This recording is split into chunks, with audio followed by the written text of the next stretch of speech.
नमस्कार बंधुगण आज मुझे ओडब्ल्यूएससी जेई बहुत इंपोर्टेंट इनफॉरमेशन लेके आसी एटा ओडब्ल्यूएससी तरफ नुआ नोटिफिकेशन रिलीज कराई तो बीटेक पिला माने एलिजिबल हो पारे कि नहीं वीडियो जानीपारे। तो चलते देखिए कौन नोटिफिकेशन आसी। तो देखो ये आपंकर गत काली 27 गोटे नोटिफिकेशन रिलीज कराई जे जो पिला माने भी नुआ पिटिशन फाइल करेंगे नुआ आउ थे आपण रजिस्ट्रेशन एवं एप्लिकेशन एप्लाय प्रोसेस करने आपण नुआ notice online apply process T start कर दिया जिवो।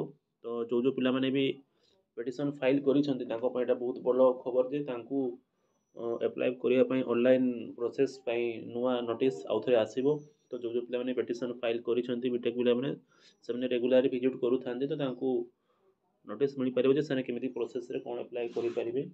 तो एटा आपनको पय बहुत बड़ खुशी खबर जो पिला माने भी बीटेक करिसेंती बा डिप्लोमा करके बीटेक करिसेंती एवं एथिरे मध्ये एप्लाय करबा पय आपनको चांस मिल पारुछि। तो एटा गोटे भल प्रोसेस जे हाँ गवर्नमेंट देखिला कि हाँ डेफिनेटली बीटेक पिला भी एलिजिबल होगा कथा कारण एग्जाम समस्त दे पारिबा उचित।